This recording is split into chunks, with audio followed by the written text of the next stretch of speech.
Loins Kitchen. Ako limlim na araw ngayon dito sa Cavite dahil meron pong namataan or nandito na siya sa park. Bagyong Helen na naman. So rain or shine, kailangan kong mag-report para sa Loins Kitchen. Ngayon, ano na pagbabago? Obvious naman, meron na siyang pintura sa labas. Ayan. Ayan.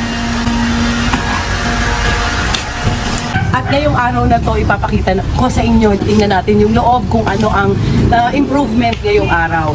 Para ma-check ko yung kulay ng pintura. Tara, tingnan natin!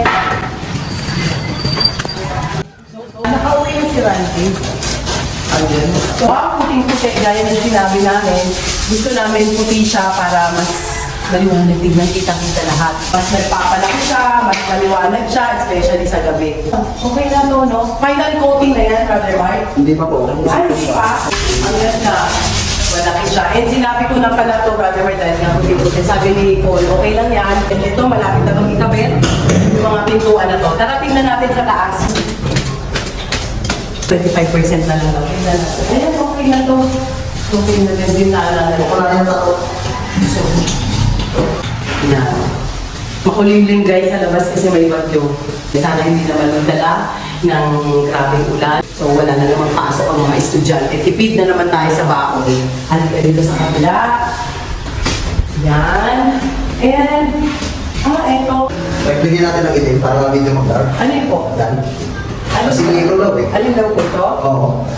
Yellow daw kasi sabi ni Brother Paul. So gusto niya mas dark pa din ng konti. Oo. Dito naman po ang Loins Kitchen, gawa na yung poste ng Meralco.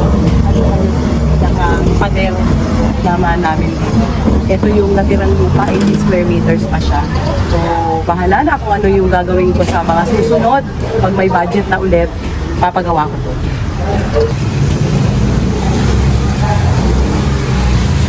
So dito guys, ipapaulit ng timpla namin yung pintura kasi masyadong parang yellowish siya. Ayaw ni Habi ng ganitong kulay. So lalagyan lang daw ng medyo dark para mamatay lang yung pagkadilaw niya. So yun lang naman and okay na. Kasi eto na pala, habang wala kami rito, nagpatimpla ulit si Randy ng inaayos yung timpla yung pintura. At ito na yung pinahilapnan. And kukunan ko rin yan para makita. So ito na yung okay na siya.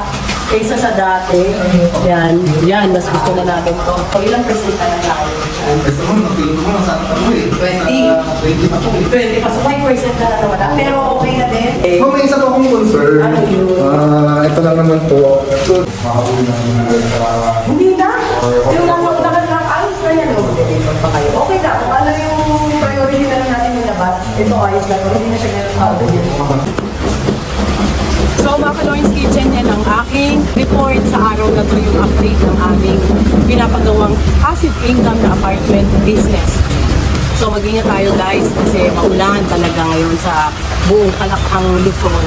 So yun lang, don't forget to subscribe Loins Kitchen, fashion, kitchen, travels, ano pa, college, inquiries, higit sa lahat po, pangkabuhayan vlog. Yun lang, bye!